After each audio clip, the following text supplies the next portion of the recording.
You're listening to the Mark Bradford Alchemy for Life podcast. Hello, Jack.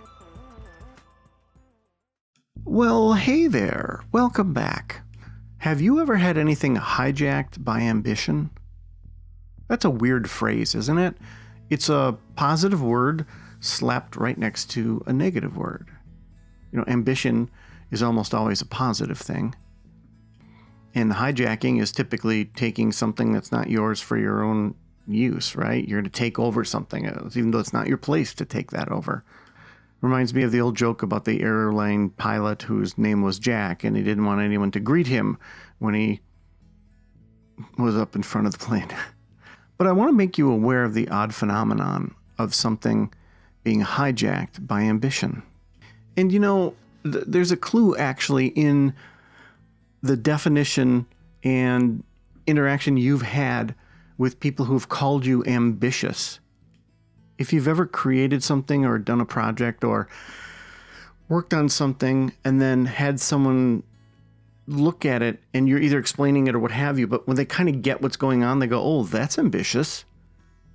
There's a connotation there of, okay, like, is it a good thing? Like, it almost makes you go, wait, is there a compliment or is there an asterisk there, a caveat? What's happening? And it's because when they say that's ambitious, they're saying, oh, really? You're really going to commit to all that work? Right? But they're not the only people who do that. So what can happen when you're working on a project or a thing, or you decide to do something? You're either going to start a project, you are going to work on something, fix something, whatever it is, an endeavor, however small or large the endeavor is. The amount of ambition that you sort of put forward within it can obviously affect the length of time it takes, the time, energy, and resources. Let's just say it the easy way. It can affect the time, energy, and resources that are put into the project. If you have a list of tasks like a lot of people do, whether it's mental or whether it's written down on your calendar or what have you, if you decide you're only going to just gently do a couple things this weekend, okay, the chance of you completing them is pretty high, right? But if you say, oh, I have all these things I want to do, here, I'm going to put them all on Saturday afternoon. Well, then I would say, well, that's ambitious. And you say, wait, you don't think I can do them? Aha. There's that connotation again. Or maybe you're suggesting that I'm not an ambitious person by saying, oh, no, I was just saying that's ambitious. It's a lot of stuff to do in a little amount of time. So this conversation can happen in your head. It can happen with your second and first voice, actually, if you must know, but that's a whole nother book that's coming out soon. The ambition can suddenly appear out of nowhere. Kind of like, people think about the good guy and the bad guy that just show up on your shoulders, right? And the bad guy shows up and says, well, you could use this for a lot of fun. You could do evil with this, blah, blah. And the good guy's like, no, we should just use it as little as possible and give it back and blah, blah, right? I mean, there's these voices and guiding principles and all this stuff, but we also have ambition. And some of us who have done large projects, some of us who have surprised ourselves with large projects, some of us who like to impress people who like to impress ourselves, people who love manifesting things out of nothing. And if you've ever done that, especially a very big thing, you're kind of reset as far as what you think is possible, which is a glorious thing. It's a wonderful thing. I think the world is filled with people who don't realize just what they can do.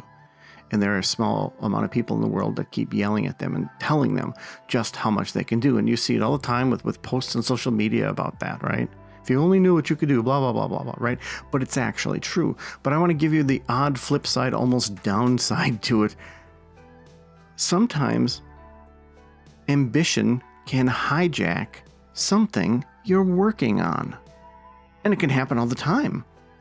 You see this all the time with people who are like, yeah, I was just going to paint the couple walls, and then they end up ripping down a bunch of stuff, in their cabinets and everything, and they keep going and keep going and keep going and keep going, right? Or they're just going to build some little thing, or they're going to write a book. And in some cases, they say, well, I was just going to write some quick little book, and they end up writing a big book. Or because of their ambition, they are so overwhelmed now because instead of taking a smaller path, they took a greater, more complex path. And because of that greater, more complex path, now they're like up to their elbows in miniature tasks and micro tasks and overlapping tasks and things they need to do to go, oh, that's how I have to complete this now. Oh, I would have been done already. I would have been done last week. And now I got to do it the big. Why did I do it the big way? Why couldn't I just? Because you were hijacked by your ambition. See? And we can call ambition. I'm lumping a lot into one word, but it is mostly ambition. We can call this something else, right? We can call this whatever you want to call it. For whatever reason, you decided to do something in a very big way or a complicated way that could have been done in a very easy way. I know that if you're listening to this and you're thinking back a little bit, I'm sure your emotional memory immediately grabs at least one or two things that you've done. Either it was something you did that you got in trouble with your spouse for because you took way too long to do something because you had to do it a more elaborate way or get finer, nicer pieces and parts to it. Just like you might have cooked for someone and you got really ambitious and like the thing didn't turn out at all. And now you ruined dinner, the atmosphere, and you wasted a lot more money than if you just simply would have gone the simple route, right? But kind of a fun life is not really made of just always going the simple route. And I think we're surrounded by people who go the simple route. I'm surrounded by people like that. I'm not saying I surround myself with people like that. I know some people who don't do that. But I'm saying the whole swing the cat around thing, yeah, I'm hitting mostly people who go the simple route. They just go from A to B. How do you do that? Oh, I just do this. Oh, have you ever? No, I don't. No, I don't know. That would take too. No, I don't know. That's good enough. And then you get your little hands on it, and you're like, well, there's a lot. I was Googling, and there's a lot more to this. You could do it this way, and there's a French version of this. And you go on, right? Well, now that we've all mentally stood up, said our first and last names, and said, I'm da-da-da, and I've had one or more tasks hijacked by ambition. Now that we've admitted it, and I will certainly admit that, what do we do about this? Well, the first question is, when you've had tasks hijacked by ambition, have you completed them? Did they still turn out? Because you may be of the best case scenario is that when you get hijacked by ambition, you still do it, you do it well, you enjoy it, and you're like, oh, this is the way I do things. And everything works out, okay? And people just think you're amazing when you do stuff. And then you start to go down the layers a little bit of, yes, you do complete it, but like you're stressed. And you always take really long, and you're always stressed at yourself because you take too long every time you do something. You know that if you get into it, you're going to do it right. And then the next layer down is, no, you don't finish because you always bite off more than you can chew because you create more than you needed, and you create all these issues for yourself. Right? And then you get to another layer below that of the ambition tells you what you could be doing, but you big fat loser, you never do it. You just do the crappy version. And that's not helpful. So those are the layers of it. So when you ask me, what do you do about this? It depends on where you are on that. Thank you.